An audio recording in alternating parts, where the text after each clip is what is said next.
Mrs. Bonnie Harn, Here. Mr. Harriman. Here. Mrs. Laura. Mr. Mulaney. Mr. Marin. Here. Mr. McCabe. Mr. Murdoch. Here. Mrs. Saunders. Here. Mr. Spilling. Here. Mrs. St. Pierre. Here. Mr. Thurber. We have 10 members present. Okay. We need to appoint the board member. Board member from Untitled, I believe. No.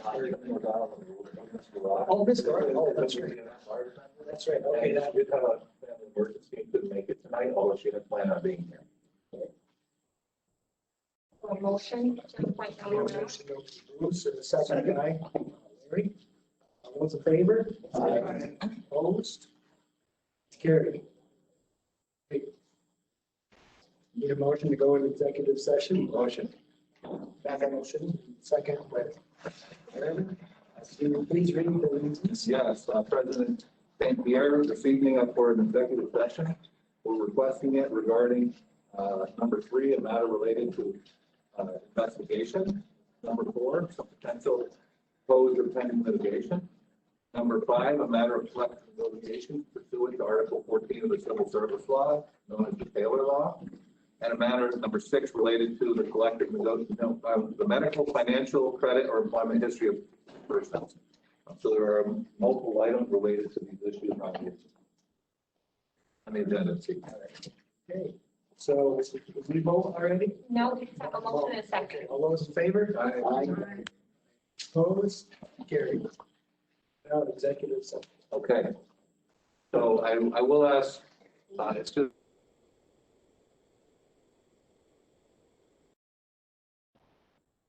Oh, okay, please, thanks.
Introductions of all present.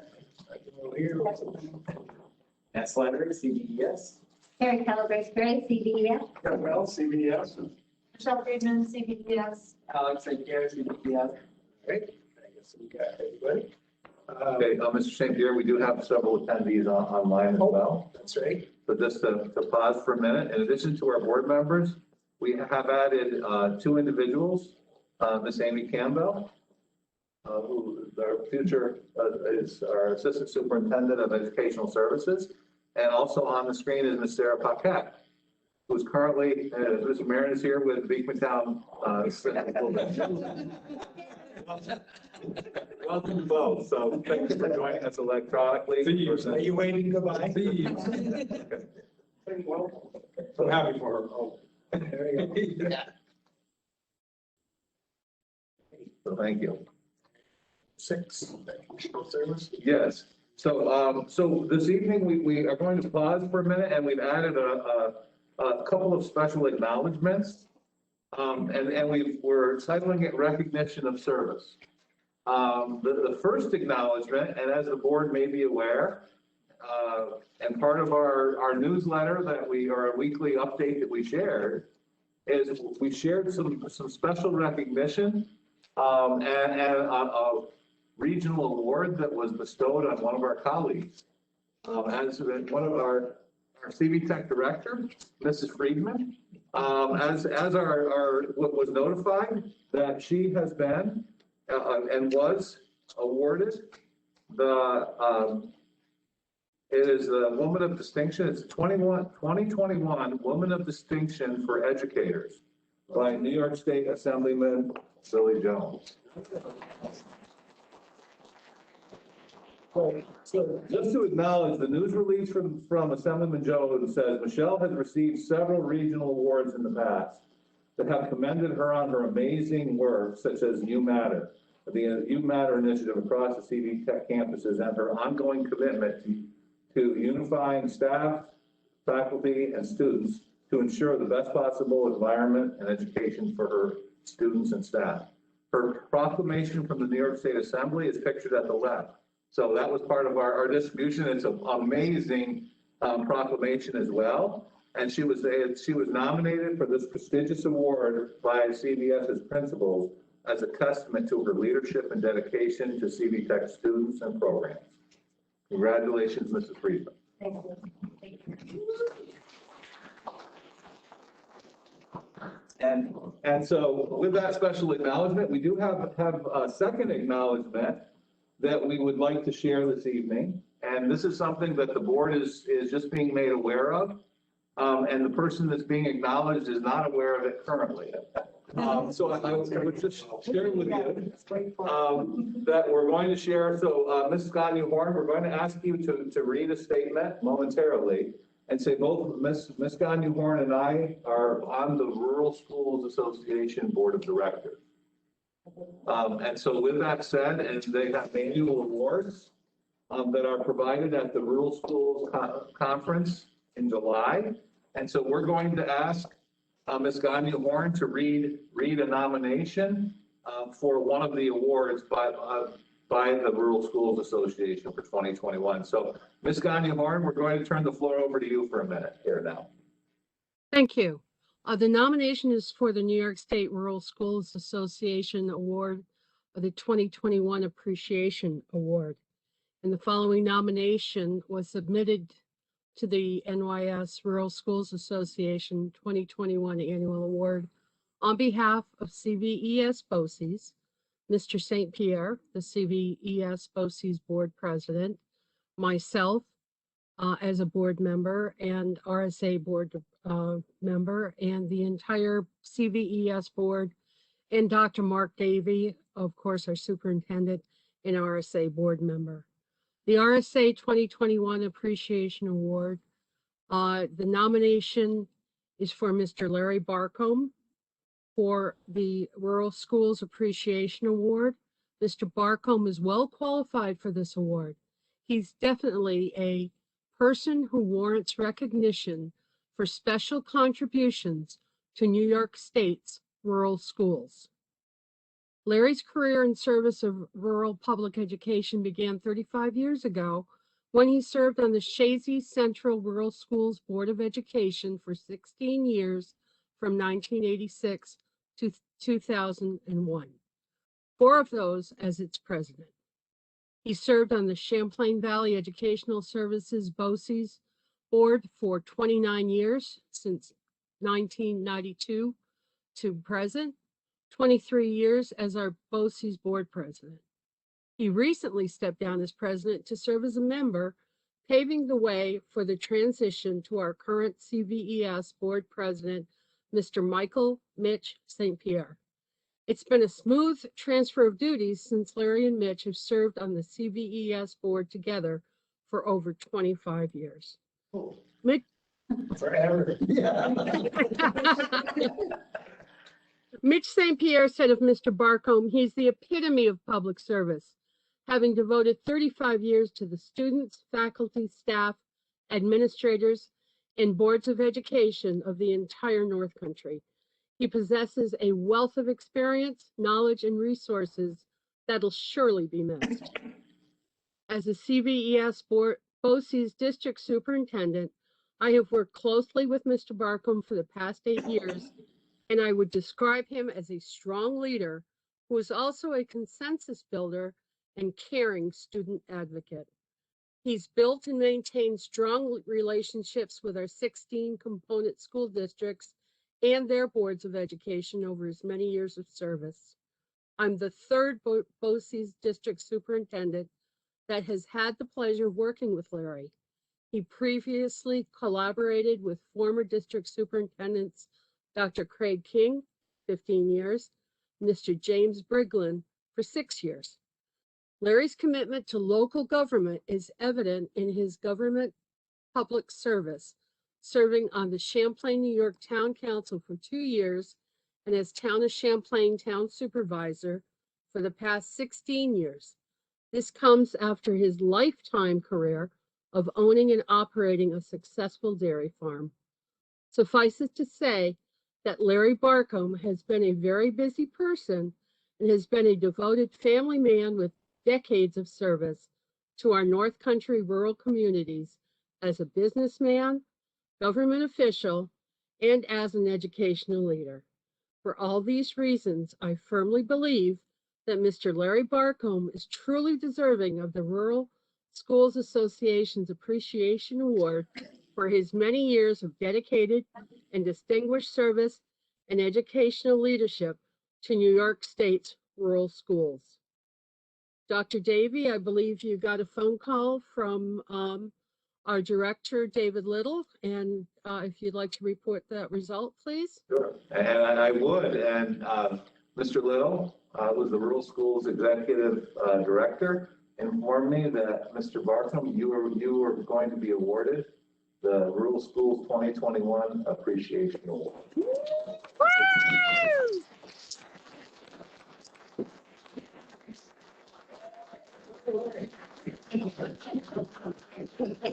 gonna find the time to get it.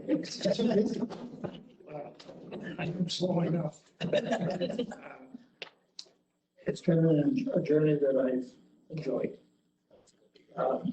There's a lot of satisfaction knowing that hopefully you made a difference. You know, I must have served with 50 board members here. Some districts have 3 or 4 members since I've been here, so it's been many. Got to be a lot of nice people. Very confident. I worked with 3 great superintendents, district superintendents. I'm still in contact with Jim Briglin once or twice a year. I worked well with Craig King, serving well with Mark. Mark and I enjoyed many breakfasts together before our meetings. It's been a journey that I've enjoyed. What else to say? If you want to know why I did all these things, is my wife asked me quite often, where are you one time? You know, haven't you got somewhere to go? And I could not have done these things if it hadn't been for my wife. Very supportive of whatever I want to do. On a personal note, when I first got on board, Larry is the one that assured me that it wasn't gonna be that much of a challenge, that helped me feel comfortable joining the group. I specifically remember that. You feel very welcome. Credit for that. Was that before or after everything went crazy? During the craziness. I know, because that was about the same. It's all easy, and here's coding. Just so everyone knows, the award will be presented at the RSA Summer Conference to be held Sunday, July 11th through Tuesday, July 13th in Cooperstown, New York. And the rural schools, and Mr. Little has indicated that the Rural School Association will be sponsoring a room for you and Mrs. Barcom for your Sunday evening, and you're welcome to bring your family to also share in your acknowledgement and your award. So that they're happy to sponsor you and that for a dinner, and everyone from your family will be invited. Mr. Little's the one that used to work for the school boards? He did, yes, That's when I yes. first met him years ago. Yeah. We used to call him Little David Little. Little David Little. So that will be Sunday evening, and I know generally, Mr. Harriman attends, and Ms. Guy Horn is a board member as well with myself, but they are welcoming you to attend the evening recognition dinner, where you will be presented your appreciation award, and there's several other awards that are given, but your family will be invited as well. And I'm planning to go also. When is this? It's Sunday, July 11th. It's a 3 hours and 50-minute drive. You have to cut your golf game short, that's all. So, on behalf of the entire board and CVES, as well as our rural schools board members, we thank you for your service, and it was an honor for us to all nominate you for this award. Thank you very much, Chair. Been a pleasure. And just as a plug, if anyone, it's a wonderful conference. It's going to be the first one going out of the gate this year, so we're hoping that everything goes well because of the COVID. But if your school is not a member of the Rural Schools Association, I would encourage you to look into it. It's a fantastic group, and we're finally getting federal recognition for the plight of rural schools, as well as state recognition and getting things done. So again, I encourage everyone to either attend and also to make sure that your schools become members. There's strength in numbers, and we need all the help we can get. Thank you, Linda. Thank you. All right. Strategic plan survey results. Okay. So Ms. Calabrese Gray, as she's moving forward this year, has worked with Angie Waldron, who is our curriculum coordinator for the special education division. And she's worked with our cabinet team as well, who's analyzed the results. And really, we've discussed these results of our 8th annual survey with our district planning team. So Terry, the floor is yours. And we thank you for helping provide an overview for us as well. The board does have access to the PowerPoint and also has had the opportunity to be able to review it. So thank you. So thank you. On my last hurrah, right?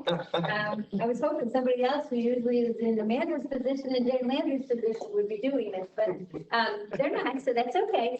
But I do want to give a big shout out to Angie Waldron. She has been on different projects with me in my 16 years. She's been here with me, and she's a great collaborator in the special ed division, but also across the organization. And has worked closely with Alex on a lot of things, and she's just a great professional. So we have a lot of top-notch people in our organization, and I said, can you help me with the survey? Because I have my other 2 jobs. And she's like, yes, I will help you. So we worked on weekends, and we worked outside our other jobs, because it didn't fit into our normal school day, because as you know, Matt had her busy doing testing. So we were busy doing all that on top of them. So I'm not going to go through every slide because Eric said so. But no, I'm not going to go through every slide because you have the data in front of you, and I don't want to sit there and just read off the slides to you. I want you to mainly just focus on the numbers. I did want to make some summary statements at the beginning to try and encapsulate what you'll see in here. I do want to thank Mr. Harriman and Mrs. Saunders, who actually sit on DPT. They help us with the survey, they walk through it, they get the results, they really give a lot of good feedback to us. So I do want to give them credit for all the things that they do behind the scenes to help guide that work for the DPT. So thank you for that. So as we know, we were in the middle of a pandemic, right? And probably some people thought, are we doing a survey this year, right? Because you would think, was it the time to do the survey? And we're saying, no, we're doing the survey. We do the survey every year, and we want to keep that momentum going. So, so we decided we were going to move forward with it. We had it on the schedule, so we have our 8th annual survey results. I don't want to focus a lot on the pandemic and the fact of, yeah, are people sort of just probably ready for all this to be over, right, and be done with it, and ready for school to be over, and ready for this year to be over, and ready to go travel and do some other exciting things. Yes, we all want to do those things. So we just don't want to put a lot of emphasis on just COVID, but I will tell you this was a very different year for all of us. And many of you know, if you went into your buildings, it looked very different, right? Some of the, you don't just walk in and out of buildings, you don't walk in and out of classrooms, you don't have a lot of visitors coming through. We didn't have a lot of those things happening. We probably said no more this year than we have in other years, unfortunately. And we hate saying no, right? We want to encourage creativity. We want them to be innovative. But at the same time, we're trying to protect the kids. We're trying to protect, the staff. Thank God for the vaccine, right? That helped open up a little bit. But still, we got kids that don't have vaccines, right? So it's just those things, yes, it looks very different. So, as administrators and leaders, and many of you in your boards and your home districts, there are things that we just couldn't do because it just wasn't feasible and safe to do. So, and so I know it's hard to hear that sometimes, and we try to be creative. We try to think of other ways to do it. And many of our staff have done that. Our directors have done that. We've done a lot of virtual and a lot of online. After a while, though, people hate opening that thing up, right? Because it's like you want to see a face, you want to see that contact. They say even kids wearing a mask definitely is not, it's a huge barrier for social emotional kids because they like to see facial expressions. Think about a baby, right? You sit over a baby and you smile and you're trying to get it. And so when you don't have that, you lose some of those relationships and interactions with kids and as well as adults. So, so I just wanted to say that it was a really isolating year. If you were to think about it in the beginning, it was like we were trying to even limit what we were doing because we didn't want to be disrupting and possibly I'm like, I don't want to be a spreader, right? Like, I don't want to go around to all these buildings and campuses, but at the same time, you just try to be as visible as you can, but also not impact or impede some of the progress that's being made. Communication was one that came through loud and clear in this survey. The scenario I would say we can't forget about, right? It was one of those things we actually took off our priorities because we thought we nailed it, we've done pretty well. But as I say, with communication, you can never do enough, right? In any organization, any group you belong to, communication is key. So that's something we'll just have to make a note of that we got to just, let's still continue to circle back on that one. You need to feel part of an organization. And I think, again, we saw a lot of comments about my classroom, my really small circle. And I think we lost some of the big circle because we didn't have faculty meetings and staff meetings where we had these large groups. We didn't have people sharing as much those little quirky stories that you sort of have those conversations because you're out and about and you happen to run into people. I think of the autism walk, the things that bring people together for events, and we just didn't have those things. So you do sort of lose some of that. So there was, I would say, a little bit of isolation among all. One good news, if you look at the survey results, we had 223 start the survey, and we had 201 answer the very last question out of 39 questions. I think that's very good. And the next to last question, we had 206. So that's pretty good for people to persevere and go through that survey and really answer all the questions and still provide feedback. Because a lot of times in surveys, people just drop off, right? You start losing people. So that was good. One of the other things is just really, I think, to focus on is really listening, right? Listening to people. People want to be heard. People want you to take the time to do that. And I will say this year, I even got comments from my staff saying, my God, you're always in meetings. You're always in, and it's just, it was the way of doing business this time.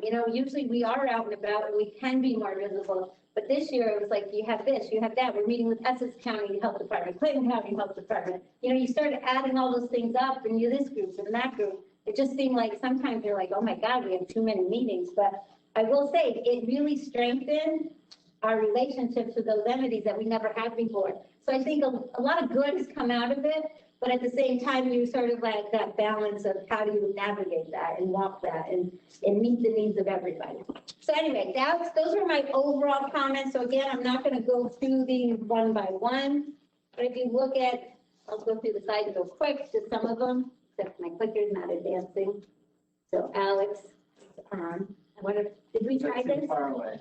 Am I too far away? Not going. There it is. Is that you or me? I think that's you. Okay. So anyway, this is our participation slide. This was our third highest response rate for the survey, so that was good.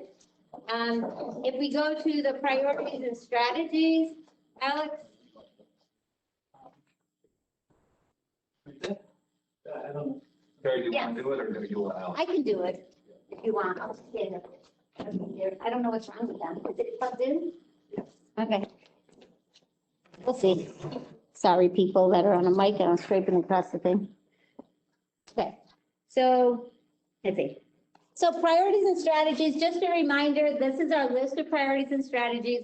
Those in bold are really, we're going to really go after those this year. So every fall when we meet with Sean Brady, we identify those, and those were the ones that we were really going for. Again, I'm not going to read these to you because you can see them yourself.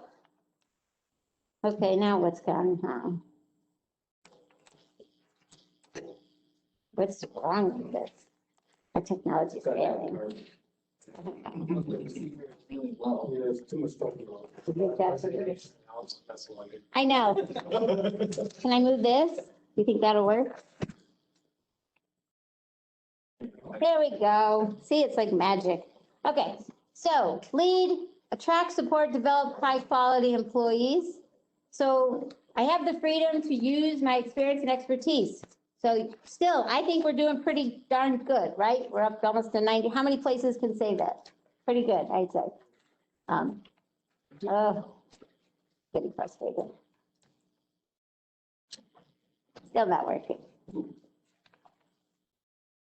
Any idea? Yeah. Okay. So next one, I work in environment. Encourage, share my ideas. Still a little bit of a dip, but we're all good. And like I said, we're just going to keep going through. Go to the next one, please. And we can go back if you say comfortable sharing concerns. We did see a little drop in that. And I would just say, again, it's about, we got to do, keeping lines of communication open. And I think people just accessibility, right? Being able to talk and have those conversations with people. And a lot of times I said too, we weren't as much in hallways, like just mingling with people, right? So that's when you pick up the best stuff, right? Like in conversations and those informal, I call them informal conversations where people are like, hey, how you doing? I wanted to share something with you, right? You get that started and that was what opens it up. So moving on, concerns are valued. This one, again, a little bit of a drop. And I think it's about, and I think we had this conversation a little earlier, it's about bringing it forward, right? We need to have people make sure you're bringing it forward. Because sometimes if you don't tell, I would say, if you don't tell anybody, you don't share anything, then we don't know, right? So we need to know what those are. So that's helpful. And that's an area, again, communication, going back to that. Feedback. This one is strong, and the two immediate administrators, I thought this was very positive about the immediate administrators or supervisors. I thought these were good. You still got a good, strong, even though I would say the day-to-day stuff, working with that person that you're on their side, you do get a lot of feedback in that area. So that is good. And if you go to the next one, my immediate supervisor supports me. Look at that, almost 90% almost, 89, that's impressive. So I would say those are great. Move on to the next. CVES is a good place to work. In this one, some people will see that this definitely went down. And I would say that anything that was 10% or greater, we consider significant. So really, I would say that there are a lot of good things. So when you think about positive place to work, a lot of times Eric and his staff will always hear like, so-and-so recommended I should apply for this job. And it's one of our employees, right? So that's good. People share our posts on Facebook with their friends and with their families and stuff. So that was good. I will say though, it definitely, I think across the board, I think anybody would say it's been a difficult year for everyone. And so that could be a possibility because of all the requirements, all the rules, none of us liked it, right? Like I always say, like anything you wanted to do, none of us like wearing a mask, none of us like social distancing, but we knew it was a safe thing to do to keep other people. So anyway, that's something we will have to look at. Would you recommend employment to a friend? This was actually the very last question of the survey. And this one again, 77%. Some people said, I don't know if I'd ever get that in my organization. So, but it's still good. But okay, we would like it to go back up, absolutely. But we said 75% is still pretty darn good. Okay, so the next one would leave, reimagine, change. Now these we sort of compiled together because they're similar questions. So they talked about unplanned issues, plan changes, and then am I informed? And again, this was a year of a lot of changes, a lot of different things going on. We were sometimes, building it while we were trying to run it, right? So we're not trying to make excuses though, right? We want to make sure that we were trying to inform people as fast as we could. But as many of you know, and even in businesses that you work in or other industries, we were getting changes all the time, either from the state, right, or from the feds, or from it's like, oh, well, we did that yesterday, but guess what we're doing tomorrow, right? Like, it just changed. And so I kept saying, I felt like we were on these, like, science terms, Michelle, plate tectonics, like the ground was constantly shifting beneath us, and we're trying to change with that and also try to keep everybody informed. So that definitely was a challenge, but again, it goes back to good communication. Okay, next one, effective communicating goals. Again, I think a lot was coming at everybody, and I think sometimes we were probably giving them overload, right? Like I bet, like I know I did, I'm sure other people, it just felt like we were putting a lot of stuff on a lot of people. And oh, by the way, don't forget, you got your remote students, and by the way, you still got your live students, and don't forget this, and when they come in, do this, when they get off the bus, you do this, before they get back on the bus, you do this. It was just like, oh my God, like, it's overwhelming. And so, but I will say, everyone stepped up to that, right? I think we had an amazing year. We had very good, we actually were probably one of the ones who stayed in, for a long time. We didn't, Essex County Schools, I think, I don't think you ever really closed too much, except for a couple outbreaks, but not days, a few days here and there, Screw Lake. Right, I was gonna say, a lot of the schools in the South, larger schools, you had probably some more, cases and more where we had to, like after the holiday, we had that little where we had to shut down. But overall, we did a great job. We had special ed in 5 days a week. CV Tech had kids full days, which was awesome. The teachers loved the full days. You can teach a lot in the day rather than splitting up and losing instruction with half days. And at first I heard grumblings, and then I heard people say, we really like this, like whatever, so I think those are good things that sort of happen in having those conversations. Okay, so do you feel majority of the board is aware? This was a question, again, not much of a change there. But I do think that just because of not having live events limits what you can go to, right? So, so that's there. Next one, senior administration. Again, it's just making sure we're trying to get out and be, with people. And the directors are really tied with their divisions, and that's good. So I think we're doing the job that we're trying to do and listen and be out there as much as we can. We did set up a lot of, even our mailbox for COVID, so people could at least, submit something if they had a question, and we'd actually respond to those so that they weren't out there like, I don't know what this is, or not sure what it's doing. This piece about utilizing methods, one of the things I wanted just to highlight, I may have missed it here, but if you look at Microsoft Teams, went up, which it should have. These are all our virtual platforms, right? If you look at OneDrive, we're trying to get everybody to start putting more of their documents in OneDrive. Also working with SharePoint, putting that. You'll see, then we're also trying to get away from some things, so we're getting away from the use of our network drive. We're not getting away from print media and stuff, but you just see where do people get their information, right? And that's helpful for us to know where do our staff get their information. And really, our number one communicator is email. And for, that's the way we send stuff. That's the way they get information. And most people do use that. Next. Strategic plan having a positive impact. This is another one where, again, we were trying to, I feel like I lost the thing here, but anyway. So again, it's just making sure that the divisions, and we're finding what we believe is happening. So when you look at it by division, you'll see there's some divisions that are less than others. And I think part of that is just due to size and getting information out to people, right? It's just a challenge. And when you're not meeting in person, it's even harder. So I think some of us, we've talked about having some maybe focus groups or open time to like talk about the strategic plan so people would understand what it even is, right? Because sometimes it's like, it's this thing, but are we really doing this thing, right? It's a written document, but are we actually implementing it, and where do you see it happening? And they're like, oh yeah, that's right, we did do that, and we have been doing that, but maybe you just don't, you're not aware that it's actually happening. So that's another place that we do want to spend some time on and make sure people understand what truly is in the strategic plan and how it's driving the work in your divisions and seeing that connection. Technology overall, great.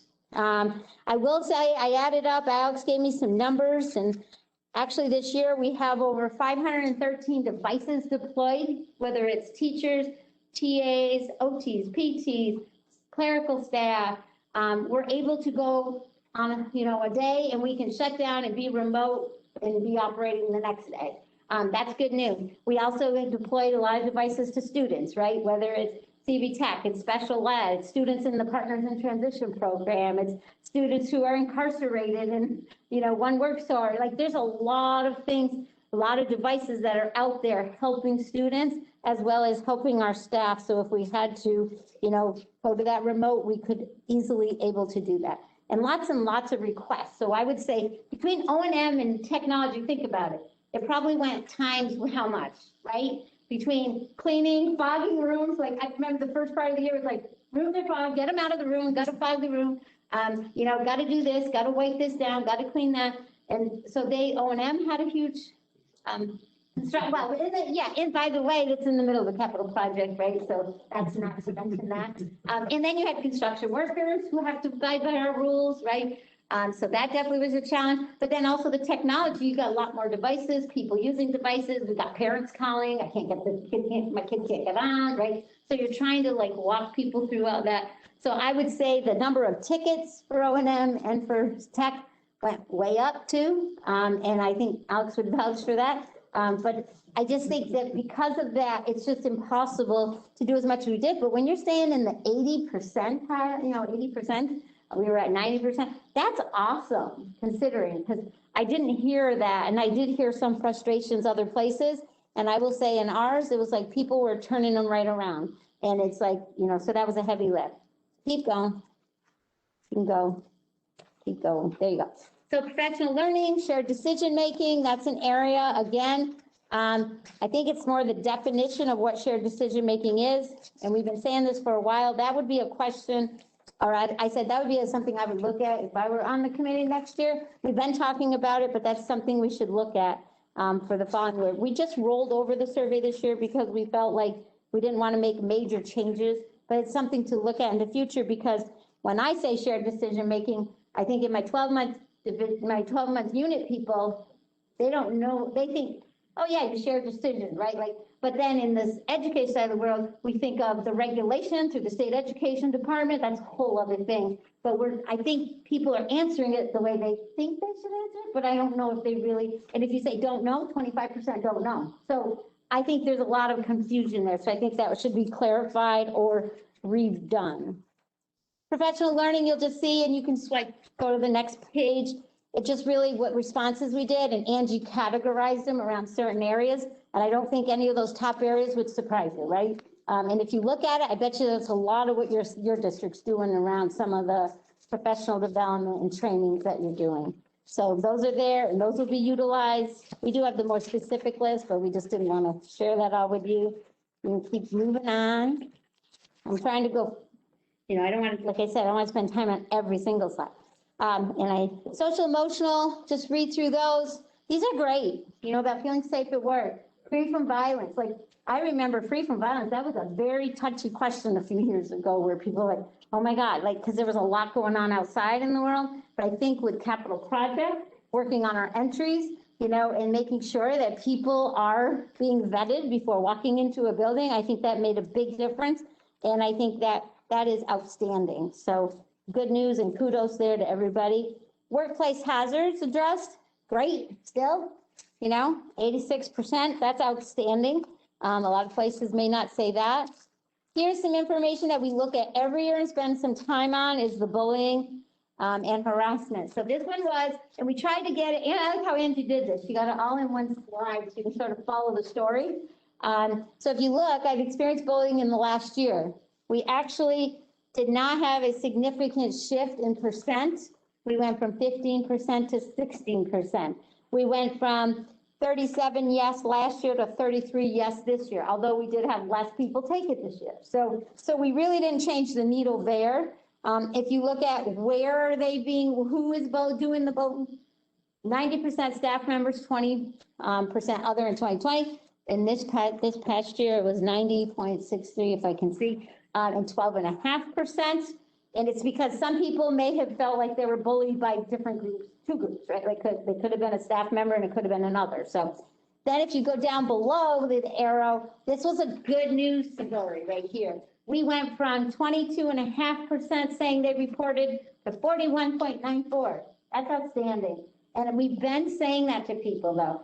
If you feel you've been bullied, if you feel you've been harassed, tell somebody, say something, report it. You don't even have to fill out the form. You can verbally share that, okay? And then once you tell that to your immediate supervisor, then they have to do something with that. But if nobody tells them, then nobody knows. So that's the one thing that we kept trying to tell in staff meetings and hammering that home to people. So I say that is, I mean, not that we want to report bullying, but right? We want people though to formally come forward and do it. Don't keep it to yourself and say, no, I didn't report it. And that's like, well, if you don't report it, then nobody knows it's happening and then it doesn't get addressed. So you need to do that.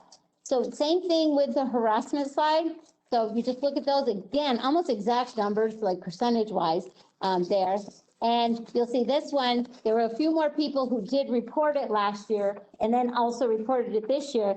But again, I still think that's very positive when we're getting almost half of people reporting it. Because how many times do you hear people, even we hear on the news, like, I never told anybody. And it's like, well, you got to tell somebody. So, and we've been very diligent at all levels, making sure that people would feel comfortable coming forward and doing that.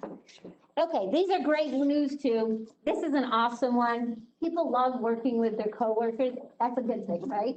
And so you can see it's almost 95%. That is like amazing.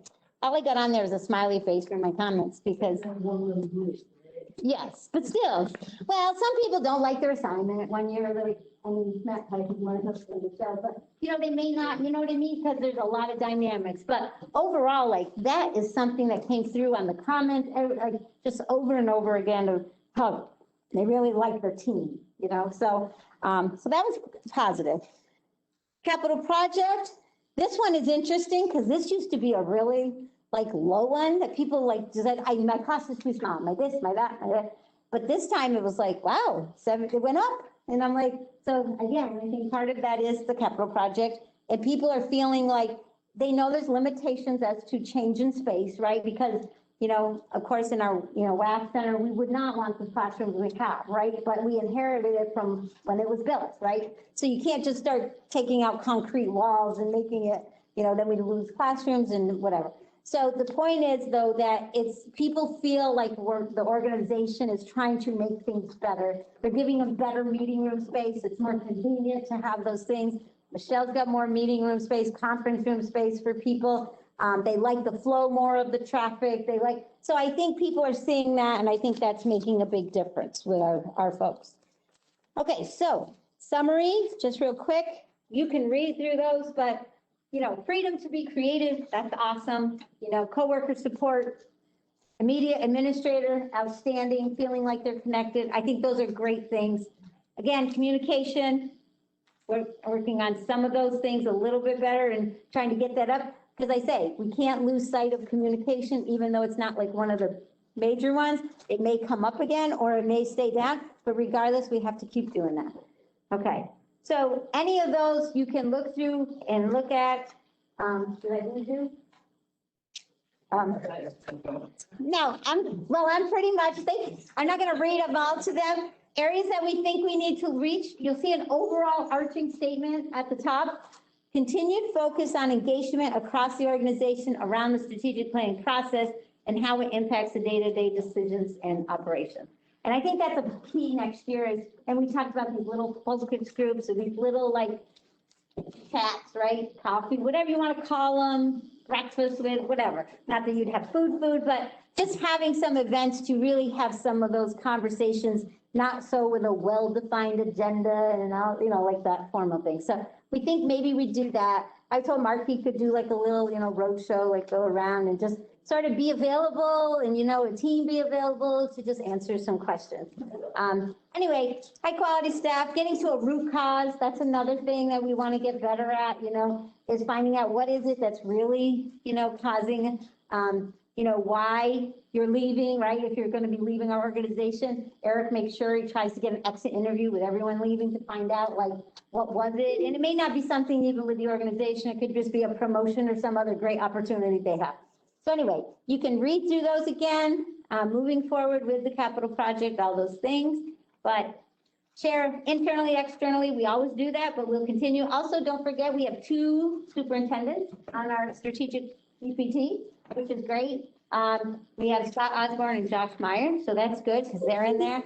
And then just continuing to use the data to make plans for the following year. And I know they already have Sean Brady scheduled for next year to continue this work of the strategic plan. I knew I went through it quickly, but I know there's lots of information, but you can go through this. And if some of you may have read it already, so that's good. But if you have any questions, but hopefully it still was a very good year considering everything that was happening. So I think we should be, happy about that. But at the same time, we always know we need to be better, right? You always say good to great, you read the books, whatever. That's what we want to do. And so I expect great things to continue. So I just said, I hope to read about them in the paper. What's that? So who's continuing this next year? Sean's retiring. Yeah, Well, we've got one more year and then, that will be part of our discussion. So we have one more year with John. Oh, yeah? And then there's the transition after that. So that'll be part of next year's conversation. As well, that's with our district planning team.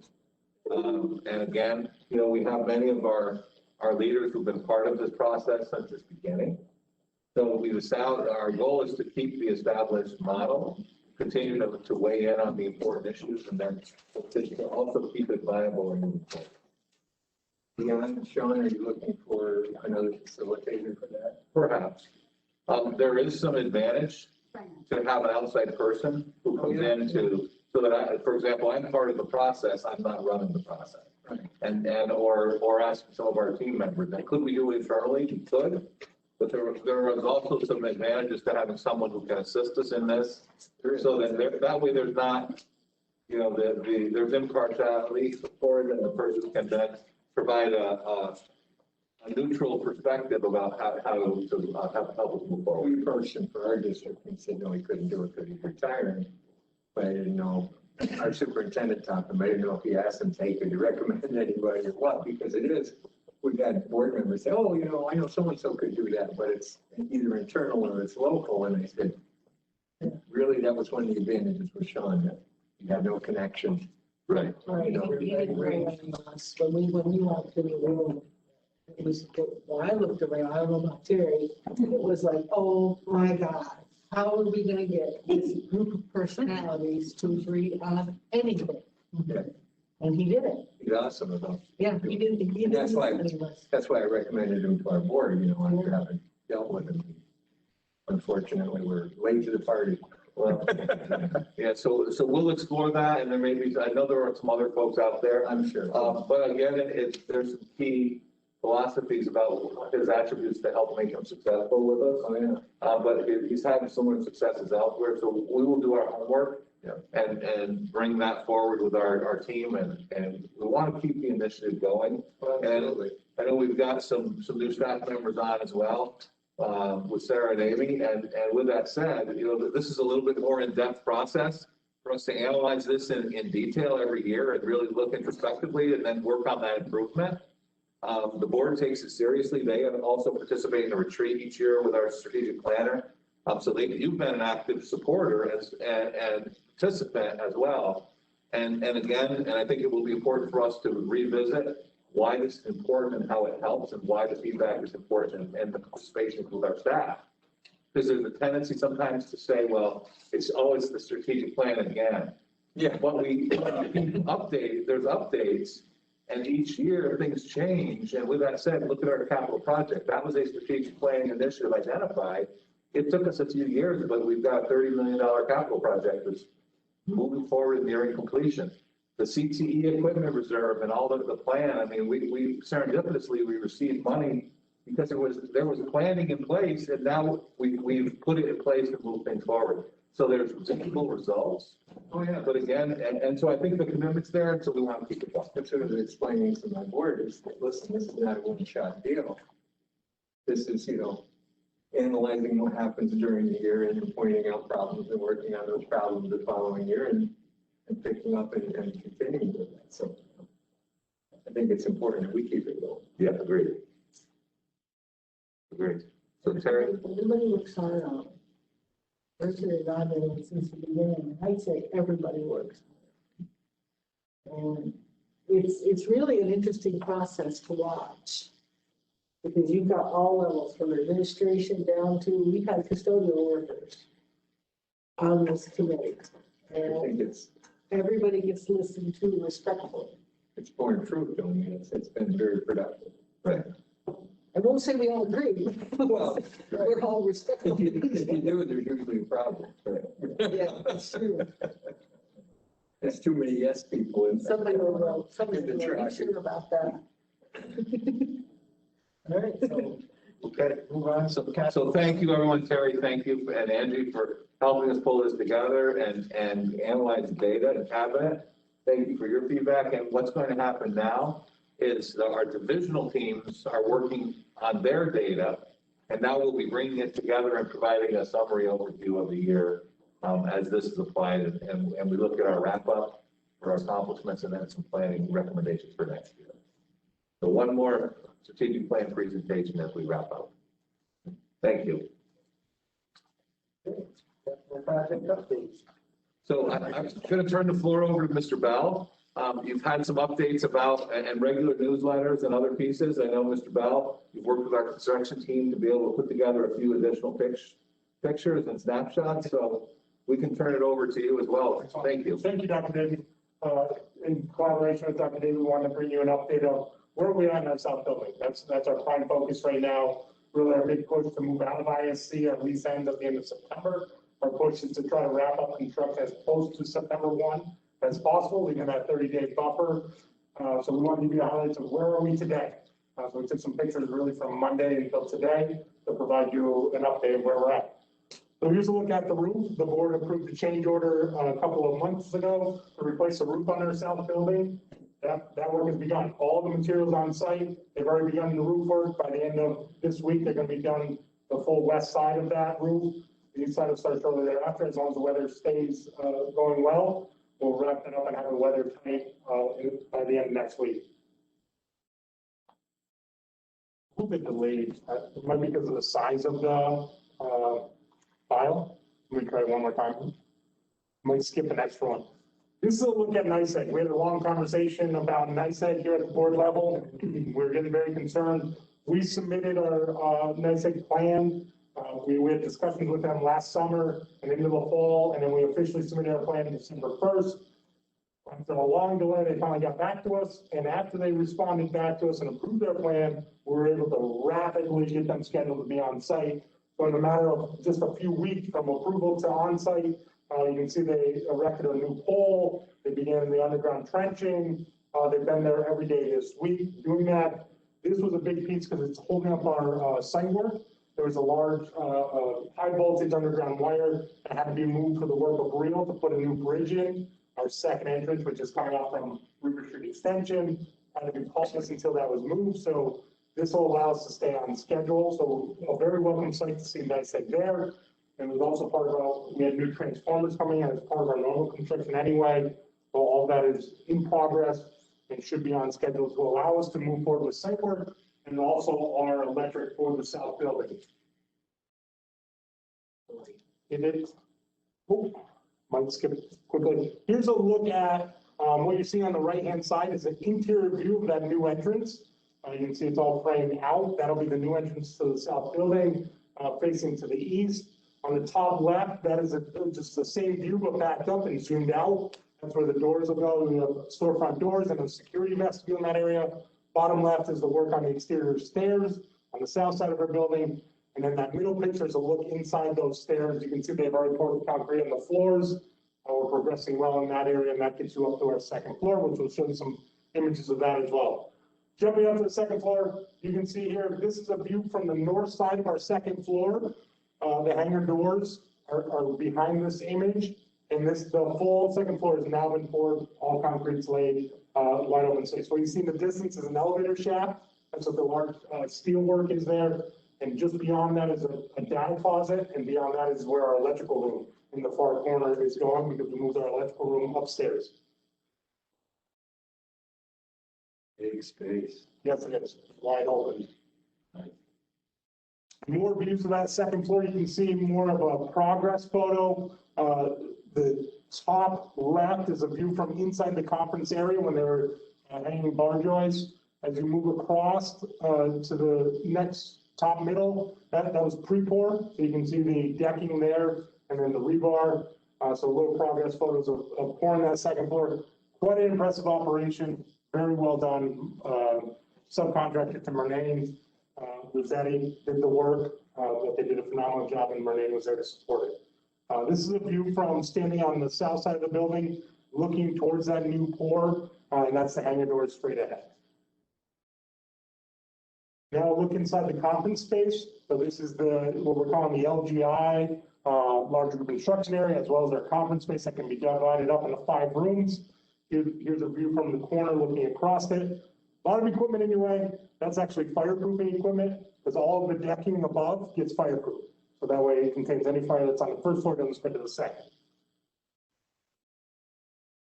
Another view of that conference space. This is standing outside the hangar on the left there, looking through our hangar doors, and what will be a wall, and that's actually framed up now. You see it on the right-hand side is that wall. It's got the outlets in it and the drywall all completed. So that's framing out the conference center. So that's really what we're hopeful to use as classroom space in the future for some CVTech programming. A view into the office side of our building now. So on the south side, so the north side is where you will have the large conference space. And on the south side of that is going to be secure office spaces. So the top left photo is a look down the hallway at the office spaces on the window side, and then an interior set of offices. A little peek inside what those offices look like today. So some significant progress has been made. First coat of paint's on. They're actually starting to hang ceiling grid and drop lights into the space. So we're making great progress. And what you see on the bottom right, and really in all the photos, is water mitigation. So we actually have a water mitigation system so that water, as it starts to press up through the concrete slab that's underneath it, gets mitigated by that flooring so it doesn't ruin our carpet. So there's actually a layer of almost like a rubber material that is down on all of our floors on that whole first floor to prevent any water from coming through. That's all completed. So they're really ready for flooring. Once that, fireproofing is done and they start to put those ceilings in, they'll start to work on the flooring as well. Here's a look at the lobby. So to your left, as you're viewing this, is the conference space. To the right is actually entrances to bathrooms. But that's a look at the lobby space. Here's a look at the future DS office suite. So the left photo is just a view from inside a waiting area. If you're going to be visiting with the district superintendent, you'd be in a waiting area. Again, the photo on the right is just a different angle of that waiting area. More photos of that general area, again, under the west mezzanine. And views of the DS office suite and some progress photos that we've made. Again, a good look in the bottom middle of that water mitigation that went down at the end of last week. Here's a view of what it looked like if you went up that north stair before the concrete pour. So nothing's framed in at this point. You're looking at potential future classroom space. And the next photo, you're going to see, finish it off on the outs. Thank you. Good save. Magic touch. So now this is standing in that same location. You can see that stairs all framed out. They actually started to hang drywall in that space today. So that's all framed out. They actually poured concrete above you, so you can see the decking right there. There will be concrete over the top of the stairs again because it's that fire containment area. Now look down those stairs. But look inside the addition. Similar to what you've seen previously, very limited work here. what we've had Murnane focusing on is progress in the south building area, because all the trades fall in Murnane. As our general contractor, all the trades are falling there, our electrician, our HVAC contractor, our plumber, they're all falling Murnane through the building. So they've gotten to a point here where they've stepped out of the addition and solely focused on that south building to meet our timeline and our schedule. Very limited things left to do in that south building. Next week, weather permitting, they're gonna start doing the exterior siding, and we're looking at, after that, some windows going in, and ceiling tiles being dropped in, carpet, and finalizing out that space. Some more views of what that addition looks like at this point in time. Wrap up the presentation. Let's look in our warehouse. Any questions or comment? Here's a look at where that future new entrance will be. All that siding is going to be replaced. So as part of a change order last meeting, we were changing out all of that siding, put a fresh new look, green along the bottom here as you're looking at it. And in that triangle area to the left on your viewpoint, the top portion of that triangle is actually going to be it's called parchment. It'll be a different shade of color. It's towards a taupe color is what you would call it. So we have two shades on that south side. Give it a little bit of character. Any questions for us? Yeah. I understand that we're under budget. How is that with the continuous price material and also scarcity? Yeah, we know contracts is today, we do meet with them regularly. Majority of the materials have been ordered and they're in storage. But we have comics boxes everywhere. So for this building coming up, right, in Mineville, the next focus is going to be in this campus to create a secure vestibule, replace every window in every classroom, replace every exterior door in every classroom. All that materials here in onsite. We have all that. It's already been ordered and they have it. What we're seeing the problem with, Mr. Marin, is when we do a change order. So we do have some change orders that are coming up. They are pricing that in real time. But our contracts are already set and they've got their orders in, so we haven't heard much from contractors being burned on their budgets. But when we do a change order, we're seeing the prices of those change orders being higher because of the material cost going up. We're very fortunate to have, had a good bidding price pre-pandemic.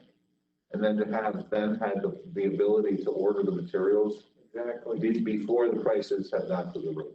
Otherwise, you'd be renegotiating. Yes. Yeah. Because I tell you what, if you didn't have a contingent in a contract for, say, for a house, we could buy on, but before it went up, before the cake went up, $2.14 in a week. They're 10.17. It's ridiculous. I remember buying economy stuff at 99 cents a piece. So they were very fortunate and moving forward and It was excellent, the contractors we got. Their foresight, our foresight is just everything, and a damn good, us a lot too. Yeah. This is the one lucky thing that happened about COVID. As we're prepping for this summer, we have to share with them from the end of our school year, our regular school year, to our extended school year in special education, we're talking to contractors this year, we're saying, you have 1 week of a vacant building. Last year, we were talking about 4 or 5 months of a vacant building. No. So if we would have delayed and worked this year, it would have been a nightmare. We're trying to figure out how we were running our extended school year with over 100 students and doing all this construction. So yeah, luck was a piece of it, and also being taking a chance, taking a risk to say, let's keep going. And we appreciate the support of the board and our CVES staff to keep our contractors on. It's a good process from start to finish. To this point, it's really good. Saw someone posted on Facebook, they're considering selling their house for parts. Yeah. There was another cute one on there the other day, and the guy said, he said, I told my girlfriend to get fancied up, I was taking her someplace expensive. I said, boy, was she mad when I took her to the lumber aisle at Lowe's.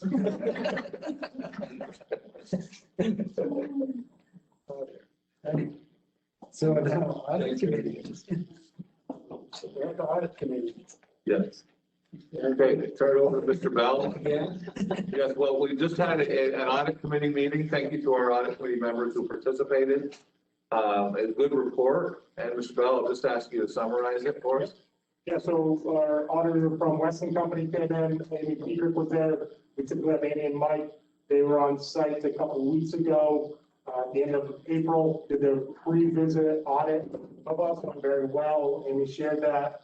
They had a nice pre-visit with us and got the documents they needed and support they needed. She shared with the audit committee what they expect from the audit. Our audit committee members had a chance to share any concerns, any places they'd like to look at. And some of our committee members did share some ideas to look at for Amy to dive into, and they're going to do that. In particular, conversations about any club spending was one area to look at, and they'll dive into it.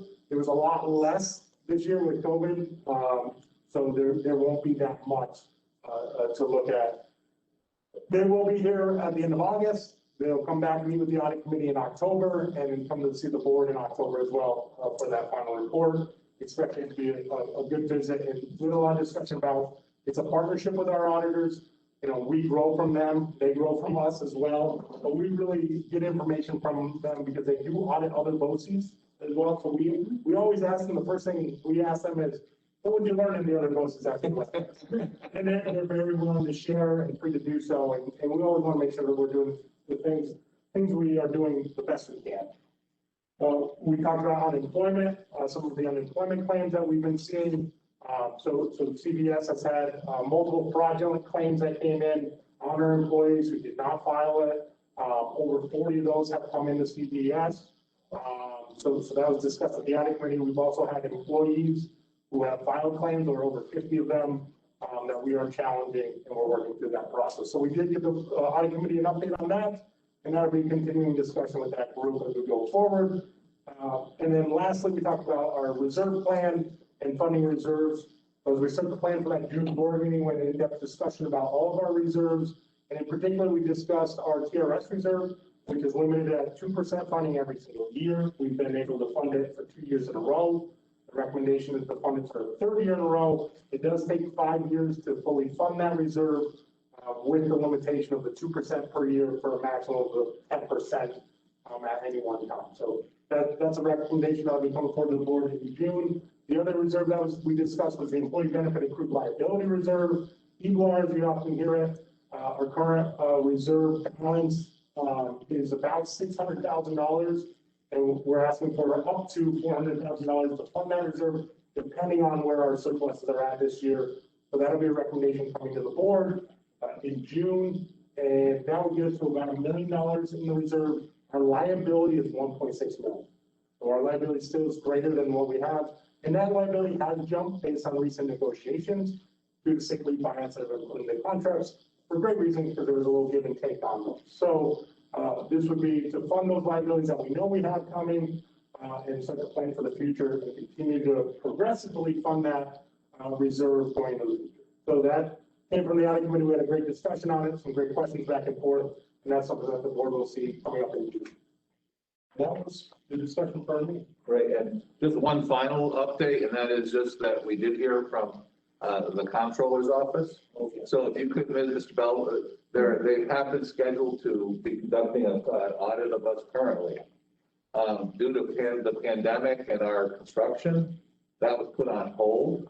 And so there's been a delay that they expect to come back in September, once we're reestablished back in our offices again, because our management services staff is going to be dispersed to the instructional services center. And we have a welcome, team members who are going to allow many of our management services staff to join them in CD Tech and set up in some of the classrooms. So Ms. Friedman, thank you for that as well. Ms. Gallery-Strait, thank you for that as well. In both cases, we've been welcomed with open arms to have our staff be relocated.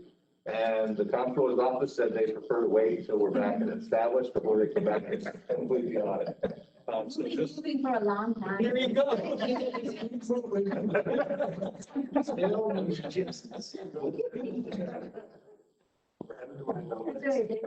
Tell everything. We're moving again, right? We decided to move again. All right, so thank you, Mr. Bell, and thank you to our audit committee members as well. It's very much appreciated. All right, for all that, we can move on to the minutes of the previous meeting. Motion, I got a motion Second. Aaron. All those in favor? Opposed? Carried. That's for both, right? That's just for one, you got it, we have to do the second one separately. We'll do the second one. Motion by, do the second. Aaron, all those in favor? Opposed? Consent agenda. Motion. Second, all. Second, Linda. Linda's got the second. He's tried to say. Larry. All those in favor? Opposed? Carried. All right, old business, nothing there. The personnel agenda, consent agenda, personnel. A through K. Second. Aaron, second. All those in favor? Opposed? Carried. Okay, so you have total budget, So, 23. well, let's say here, so we just pause for one quick minute.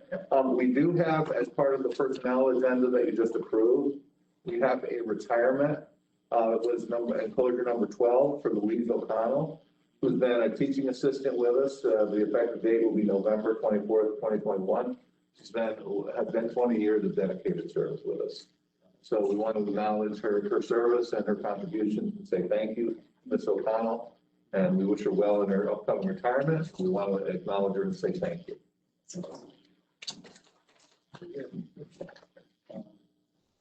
So now we're in 14A, Yes. so you guys total budget including 22, that's something that we need to. Or what? Yes. Yes. Motion. Aaron, second by.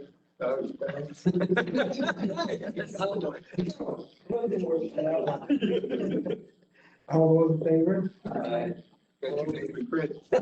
Carried. Okay, have our meeting dates. Sure, if I could just weigh in for one more time, Mr. St. Pierre, on that. For the BOCES budget, and just as an acknowledgement, it's a little different from the school district budgets, which their school budget votes are next Tuesday. In the BOCES budget, it is different because when the BOCES presents their budget in February, which is when you actually have the proposed budget, it's considered tentative. Again, in April, when we review it, it's finalized, it's confirmed, but it's not formally adopted. It's still considered tentative. When the districts vote on it under education law, it's Education Law 1950, it's considered tentative when the districts vote on it. And primarily they vote on the administrative and capital budget. So now, now that our component districts, and I want to provide a special kudos and thank you for all 16 of our component districts who unanimously approved the CVES administrative budget. So thank you for them and their support. With that said, now with your adoption this evening, it's now considered final.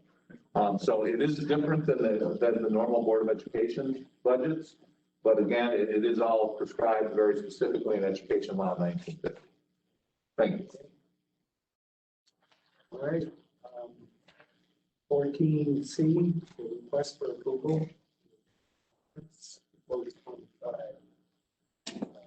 What's the other? Which one is that? Did you skip one? Yes. Yeah, we gotta go to the board date. You got to vote on the budget. Cool. We get it on yet? You did it. So we'll Okay. Which one you missed? 24, close to 24. Are we in vote on that? Yeah. Okay, motion, all those in favor? Aye. Opposed?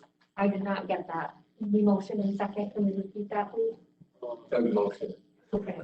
Yep, yep. All right, who's second? I'll second. Okay, thank you. There you go. Okay. Thank you. Just confused. All right, so let's go to C now. Is that the one that has to do with the local schools? Yes, so we have two board members that were on the original agenda that we have a second resolution for a third. So the motion to approve that. Opposed? Second. Second. Going. All those in favor? Opposed? Okay. New business. Other than 15A is a condition the board to approve the adjusted lease for new and room TBC. Motion. Second. Favor? Aye. Opposed? Carried. 13D, recommend the board appoint Sarah Paquette to the 4-year diversionary appointment. Motion. Second. Also, we're not. And Mr. Harriman. All those in favor? Aye. Opposed? Carried. And just to put Mr.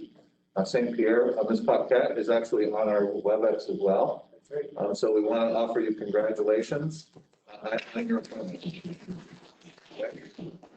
Thank you. Welcome. Anything else? That's good. Thank you. 13C, recommend the board approve the LOA. Motion. Motion by Bruce, Second. Chairman. All those in favor? Aye. Opposed? Carried. 13D, recommend the board approve request for the tennis conference workshop. I don't know. Obviously. Second. All those in favor? Aye. Opposed? Carried. Later. Next.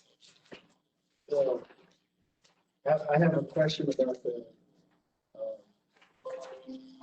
Technical National Honor Society induction ceremony. What's the format for that here? Anybody know? I can speak to that, Ms. Chair.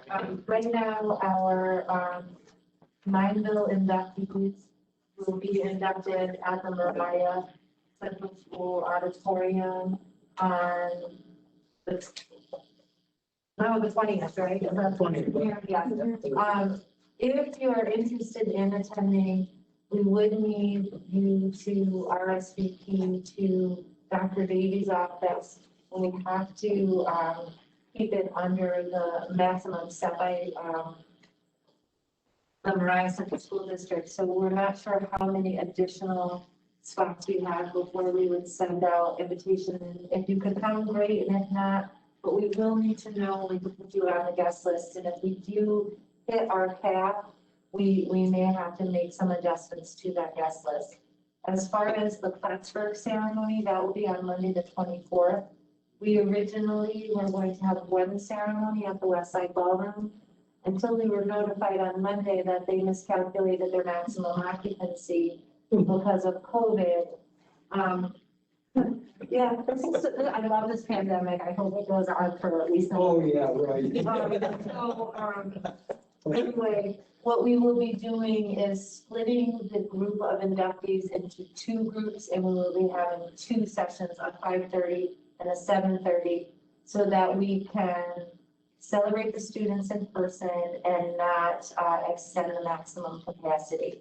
So Mrs. Fisher is the advisor for the Plattsburgh group. She's working out the details because we just found out on Monday that we had to readjust everything. So again, you're interested in attending one or both, we would just need to know in advance, and then we can confirm whether or not we have enough seats for everyone. So I'm sorry to that it has to be like that, because we love when all of you are there to celebrate with us. But we're hoping as we move towards graduation that we will do a similar thing. We are going to have to look at making a significant reduction in guests of students if we continue to go in person in an indoor venue. But we're hoping that maybe as we get closer to the June events, the governor will allow a larger number, but right now we have to work with the capacities that we have. So that's where we're at, the 20th at Mariah and the 24th at the West Side Ballroom. Okay, well, good. If you like surprises that much, I'd be happy to bring in a jack in the box. It's so fun, it is so fun. We can do this, right? Yeah. We can definitely do this. All right then, so let's see, we done? Is there any, we else have any concerns or anything coming up? Oh, that's right, we're not done. Night now, so don't forget, spelling bee is Monday night at Stafford Middle School. So we're only having parents attend with their students in the audience, and so it'll be, it's exciting, interesting evenings to be sure. But there is gonna be a link, so if you go to our website, we'll share the link, and then you can watch it at your home. They have a platform and it does. We are gonna live stream our events too, so if Yeah. you're not there in person, you can always log in. Thank you for everyone about that. Oh, yes. We do have a district superintendent's update. Yes. Today's meeting. Okay, so we'll try to bring it home. Again, so there's a number of agenda items, but I'd just like to start off again that by thanking our board members virtually who joined us, as well as everyone here, plus our two new administrators who are Assistant Superintendent Sandy Campbell and Sarah Paquette. We look forward to you joining us in person and attending and being part of our board meetings as we move forward. But and again, congratulations, Ms. Paquette. So just a few updates. The end of year wrap-up planning, we just touched base on some of those items. We're going to move right forward. And Mrs. Friedman and her team have been working very, very diligently to make sure that these evolving guidelines are implemented successfully. Mr. Slattery, the special education graduations are have been planned as well. So can you just touch base on those two? And CV Tech will be confirming with everything as we go forward. So can you Give us just a little time. give us a quick update, because it's in the transmittal, but still it's nice to hear it in person. Yeah, thank you, Dr. Davies. So from our WAP campus, we have 12 students graduating. And we'll be able to recognize them in person, which we're really excited about. Last year, we did some drive-by parades, so this year we'll be back more to our formal event. We will be back at the Gilt Auditorium. We are capped with the number of visitors we can have in person. That cap is 92. So we're working closely with the families, with staff, and getting invites out so we can manage that population and, follow the college's guidelines. One of those 12 students did graduate from our programming last year. And now he's an adult client in our adult services program, partners in transition. All of our students that graduated last year, because they weren't able to be recognized in person, with that formal ceremony, they were invited back to walk across the stage. Yeah, and he's taking us up on that offer. So we're excited about that. For our Mineville campus, we have 6 students graduating. We will be outside in the beautiful grounds here with the tent. I'm not sure the exact date of that, the top of my head. I'm really excited to be able to do that again. Last year, Dr. Davey, Assistant Superintendent Michelle, they were down here on a beautiful day. And it's really a nice ceremony. We'll do it outside here on campus. Pretty special experience. Thank you. Yeah, thank you. It's June 24th. Oh, no, that's CV Tech. That's June 11th. It's nice to have like 15. We have a lot of different dates, so yeah, I don't think we have that one on yet. Make sure that the board transmittal did have It does dates. have it. And, but some, and I know special ed or CV Tech, there may be some adjustment because the facility we were securing now won't work for us. So we're, as they say in sports, we're calling it audible. And we're going to make it work, again, make you aware and that you can join virtually, if not, have the opportunity to join in person. So we do love it when board members attend as part of our celebration, and we want to honor our graduates. So thank you. A few other updates too, just to touch base very briefly. Our check-in meetings are continuing to be held, Essex County and Clinton County. It's evolving somewhat because now the health departments have been encouraging the vaccination clinics. There have been surveys that have gone out in Essex County. Actually, we're scheduled for the 25th of May here, I believe 1 o'clock, Terry. Yes, something in the afternoon on the 25th. So there'll be a vaccination clinic here at CVES at Mineville campus. Yeah, for 16 to 18, and they said even if some parents or someone wanted to join them, as long as that, and Linda Beers has, as you know, is really advocating it and said it takes 2 minutes to get a shot and they have a 15-minute wait. But they're happy that, and they're doing clinics at every school, or offering to host them at every school. Clinton County likewise has asked to send out the surveys, and we've been doing that. Ours actually, I believe, just went out today. So kudos to both of our divisional directors who passed that message on. Clinton County, I know Osceola Valley has a clinic planned already, moving forward with that. Northern Adirondack and Shazy were the ones who, the first 3 that the clinics were lined up, and now others are being planned. But again, the survey is not coming from the schools, it's coming from the health departments to push out and say, if parents are interested and students are interested. Right now it's 16 to 18. And it's Pfizer. And now there was just emergency authorization down to 12, but that's through the CDC, and so we're waiting for guidance from that as well. So, it's not a requirement, but if parents and families are interested, we want to help provide the support to allow those clinics to happen. Again, the updated and ongoing guidance, and we are expecting to have our reopening committee reconvening this summer, because we're going to be, I'm sure, going to be making some adjustments to reopen school. So for those board members, I think Mr. Marion, you were on it last year with us. So we are expecting to reconvene that. We will be sending some communications out in the near future, just to remind people and say, hey, we're very likely going to be doing this, and we're going to need to just get some feedback to help. So, second, just our component board budgets and Board of Education next Tuesday. We wish everyone good success in those upcoming votes. Our districts have worked very hard to have tax rates within their tax caps. Also, some competitive board races for board seats, as well as some that are uncontested. It varies, but again, we wish everyone well in that. The board meeting planning, we've already talked about. Our plan for at this time would be to continue to alternate between the two sites, with our new conference center having sites there in Plattsburgh and then down here for next year. So we would traditionally get back to our meetings in both locations.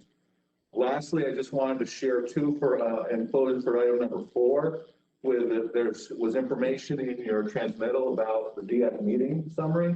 There was even a recent short meeting that we had with Chancellor Young and also Commissioner Rosa. It was on the DEI, which is Diversity, Equity, and Inclusion.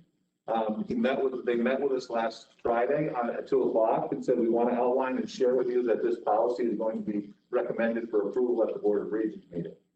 And so the Chancellor and Commissioner talked about the importance. They talked about, why equity and excellence is important for all students.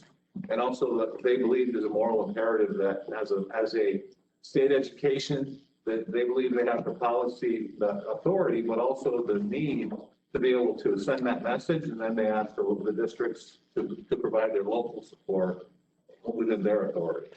So there is a message, and then we've been moving forward internally as well. There is a new SED website. I did share some information about our own DEI planning. It goes along with our website message that we shared last year about the equity and acceptance and inclusion. And we want to thank our own team members. We are planning on an administrative workshop series this summer, and then looking at even some of our own policy updates as well. And making some improvements in terms of our organization, and then laying the plan for a future, and not a one and done, but a long-term sustainable approach to be able to continue to make improvements internally and help CVES become an even better and greater institution. So with that said, we're looking forward to that. We wish all of the spellers great success at their spelling bee coming up. I'm sorry, I know Mr. Barkham, you and I have attended many of those over the years.